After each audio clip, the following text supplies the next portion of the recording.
Pete Davidson did what amid Kim Kardashian's feud with Kanye West? Why is the internet up in arms over Zendaya's latest wax figure? And what did Taylor Swift's rare public sighting hint about her new era of music? We've got all of that and more right here on Clevver's weekly recap. If you're finding it hard to be keeping up with the Kardashian/West drama this week, don't worry bestie, we've got you covered. But I suggest you buckle up and grab that popcorn because we've got a show for you.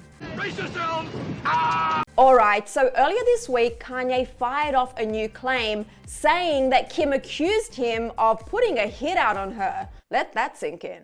That was just the tip of the iceberg. He claimed he was accused of stealing, being on drugs, and also exposed one of Kim's cousins, who also seemed to agree with his stance on his daughter North being too young for TikTok.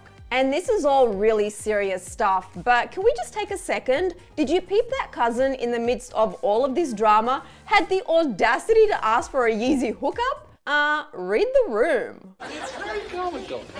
Ye then deleted his posts for a moment of peace before re-emerging with a Kim K lookalike at his Donda 2 listening party. Yay, I know you want us to believe that you're happy in a new relationship and you've moved on from Kim, but try again. Kim then dropped her Vogue cover story telling the world that she's now all about Team Me and doing what makes her happy. Then Kanye posted a series of pics of Kim and his family, begging God to bring his family back together. Not gonna lie, that one pulled on my heartstrings. Are we confused by Kanye's behavior? Absolutely. Does Kanye love his kids? I have zero doubt in my mind that he does. But do I agree with Kanye using social media as the medium to communicate with the world his private family matters, especially about his kids like North? Absolutely not. Putting aside the damage that it's doing right now, Kanye's kids are soon going to be old enough to be on the internet, if not already, and for them to witness all of this drama happening about them online is going to be damaging to say the least. Kanye, I agree you should have a say as to whether or not your children are on social media. You're their father. But don't you think the fact that you're trying to protect your child from the harm of social media by going onto social media to talk about your child in a way that is just as, if not more, harmful to that child?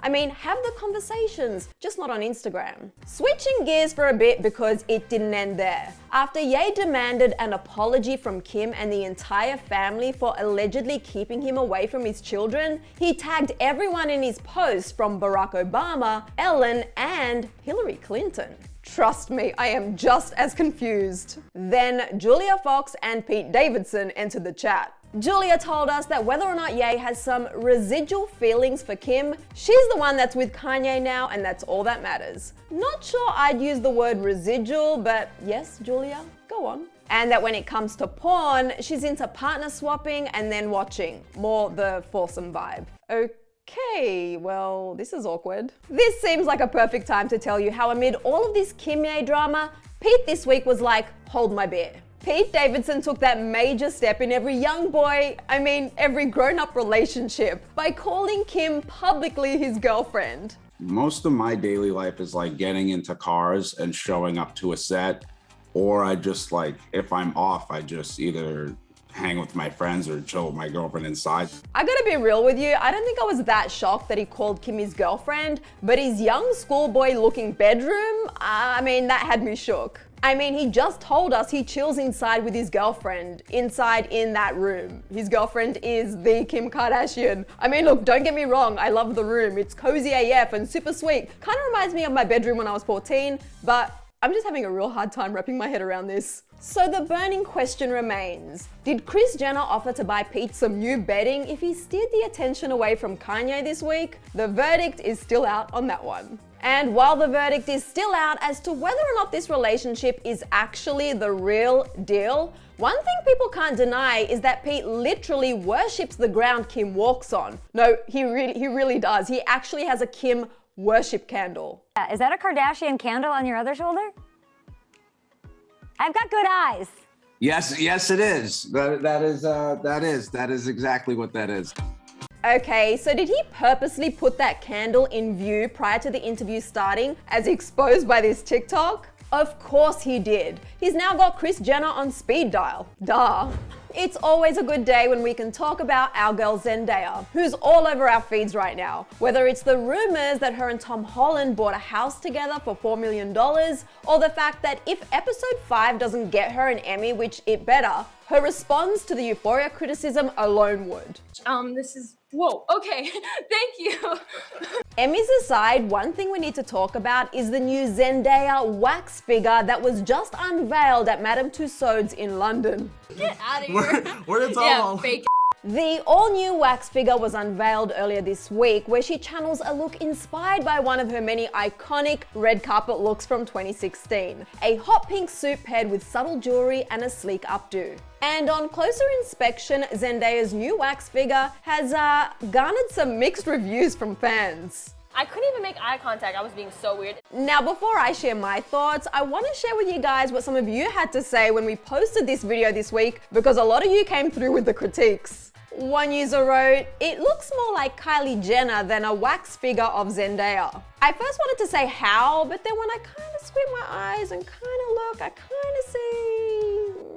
not really. Keeping up with the Kardashians, Sid said it looks more like a mix of Kylie Jenner and Nicki Minaj. Nope, I don't see it. But on the contrary, many fans actually thought that this particular wax figure was pretty accurate and depicted a lot of Zendaya's mannerisms pretty well. Nino wrote, "Nah, it's not bad. She does do this expression on carpets, it's just a bit more exaggerated. You know, she actually does, but the lips still kind of look off, but I think it's something to do with Madame Tussauds, because if you look at all the past wax figures of Z, the lips are always off." Amy Files agreed, adding, "I mean, it still looks like her though. There's been much worse wax figures and this one doesn't fit in that category." And basically that's what I was gonna say. Like, it's not perfect because, you know, it is made out of wax and all, but it's not that bad. Like, the lips are off, but I could totally see the look they were trying to nail with Zendaya's impression. You know, it's the kind of Z version of when she wants to speak to the manager. But real talk, have you seen how badly they've butchered some of these other wax figures in the past? I have a list. Lest we not forget Ariana Grande, Rihanna, Nicki Minaj, Beyonce, JT and Selena Gomez, just to name a few. Oh, and never forget Prince William. That wax figure still haunts me in my wild and haunted dreams to this day. I'm gonna take this as my cue to move on.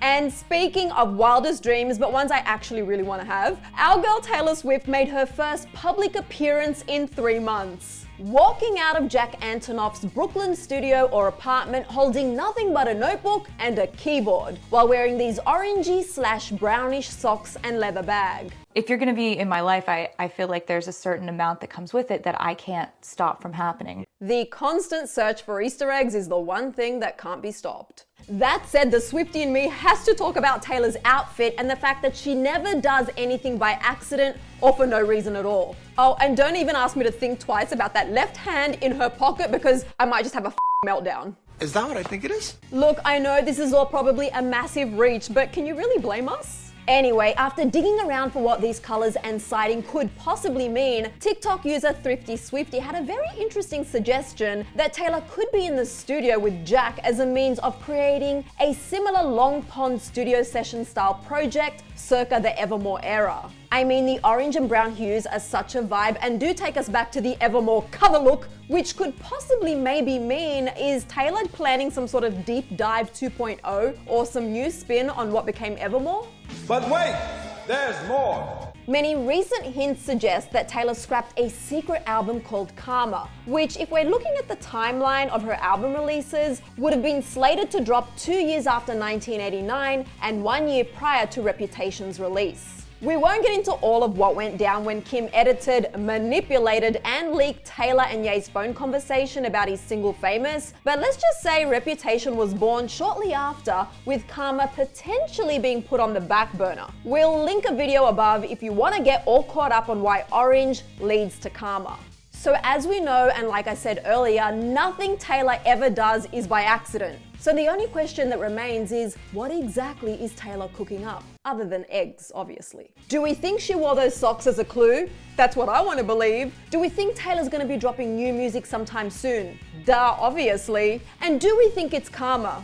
I don't know, but that's what I really want to believe. Taylor, look what you make us do. I gotta get it together. We covered the theories surrounding karma in much more detail recently, and let's just say the responses were extremely thought-provoking. Claudia Cast wrote, I don't think Karma will be released as a brand new album. It could probably be released as part of Reputation from the Vault tracks. Something like Disc 1 Reputation and Disc 2 Karma. Oh, I love that idea. Actually, I'll take anything, really. Claudio also brought up the theory about Taylor's orange clothing in the cage during one scene in her Look What You Made Me Do music video. Around the time she sings, All I Think About Is Karma, adding that nobody has decoded the symbolism, but this theory makes sense. The symbolism could be that Karma, the album, is locked away, as in like locked away in a cage, and it's all Taylor can think about. And clearly all I think about too. Nicholas Garrick also chimed in adding, I know Bleachella TS6 was going to be amazing, and we got robbed. I kind of want the whole album that was going to be, rather than just pieces as Vault songs on 1989. But I'll take anything at this point. My friend, like I said earlier, I too will take anything at this point. But we do want the whole album. The graffiti wall is also a major giveaway in Taylor's Lover single, The Man, with Karma written in orange writing at the top of the wall. Just saying. I rest my case. Look, we can be here all day trying to decode Taylor's Easter eggs, so this feels like a perfect time to hand it over to you. Let me know all your thoughts on the Kanye drama, what Taylor is possibly cooking up, and also that Zendaya wax figure. In the meantime, I'm gonna go rewatch episode 5 of Euphoria while I wait for episode 6 to drop, while I realistically switch between that and the Super Bowl halftime show. There is so much going on. I'm your girl Sussan Mourad. I'll catch you later.